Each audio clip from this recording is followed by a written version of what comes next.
Bom, para início de conversa, esse novo ensino médio ele não é assim algo novo, ele não nasceu hoje. Já vem sido discutido já há bons anos. Na verdade, uma reformulação do ensino médio ela já vem discutida desde os anos 2000. Ela passa o primeiro governo Lula com os fóruns de educação, vai para o governo Dilma, mas ela só é realmente colocada em prática, em efetividade no governo Temer. Então é no Temer que se bate o martelo para isso que a gente tem hoje. Né? Ainda que as discussões sejam mais antigas, isso que a gente tem hoje só foi realmente decidido no governo Temer e calhou do governo Bolsonaro ter que botar ele em prática. Mas o que a gente pode esperar? Qual é a primeira coisa que a gente tem que entender dele?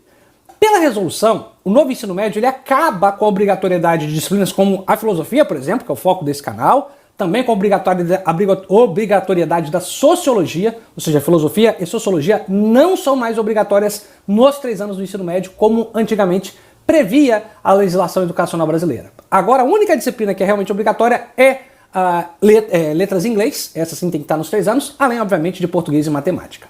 Mas, enfim, como que fica, então, as disciplinas de humanas, por exemplo?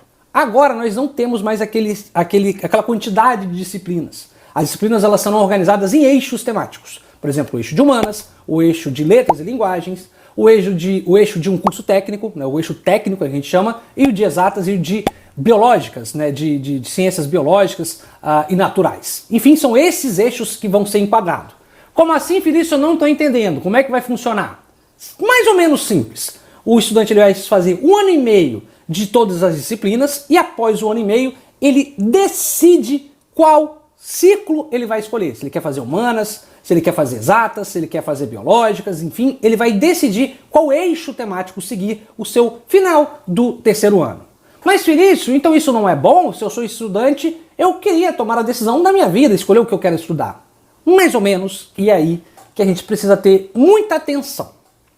Se a gente pegar a norma realmente da lei, o que está escrito na lei, os estados não são obrigados a ofertar todos os ciclos, os eixos, na mesma escola. Os estados são obrigados a ofertar realmente todos os 5 eixos.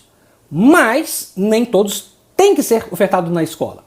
Dando um exemplo, peguemos aqui uma escola qualquer. Ela pode simplesmente ofertar o eixo de letras e linguagens e exatas somente.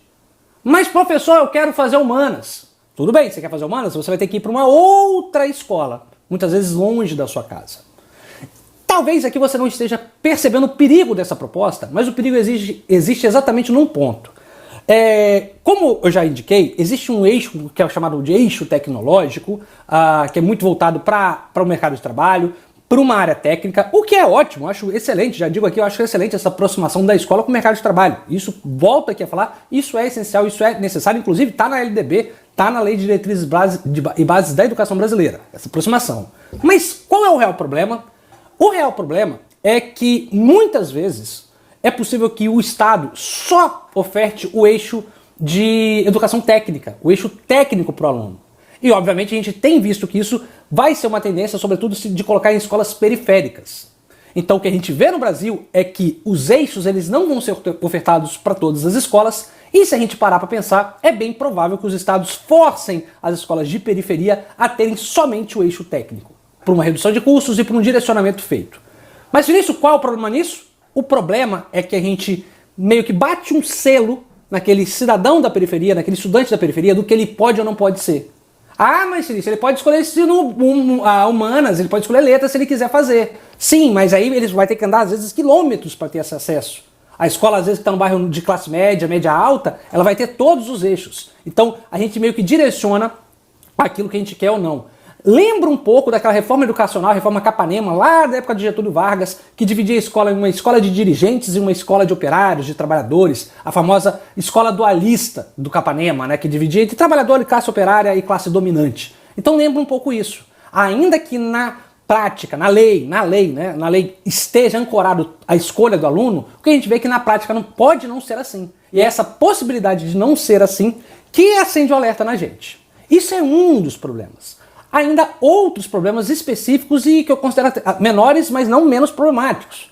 Por exemplo, eu sou professor de formação, embora tenha também formação em letras e em pedagogia. De formação, eu me considero uma formação em filosofia. Meu mestrado é em filosofia, meu doutorado é em filosofia, minhas pesquisas são em filosofia, minhas publicações, a maioria delas, maciça delas, são em filosofia. E então eu me considero alguém ligado diretamente à filosofia.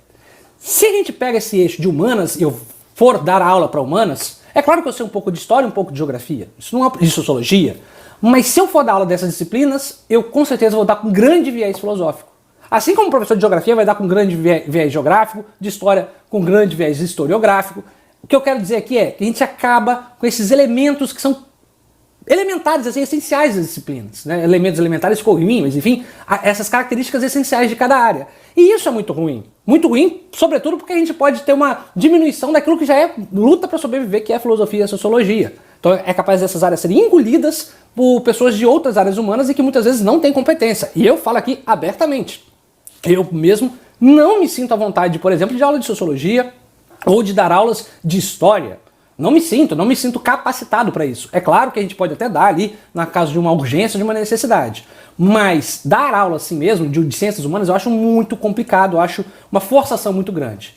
Então, o que a gente tem na prática? Além daquela divisão entre escola de dirigentes e escola de operários, na prática, ainda que a lei não preveja isso, mas esse é um risco que a gente corre na prática, de meio que botar a goela abaixo o ensino técnico para a classe mais pobre, a gente tem um outro problema. Os professores que a gente tem hoje não tiveram uma formação nesse sentido. Então eles não se formaram em humanas, eles não se formaram em exatas. Eles se formaram em filosofia, matemática, história, enfim, química. Então pegar esses professores que tiveram historicamente uma formação específica e colocar para dar uma formação ampla, isso pode ser muito perigoso.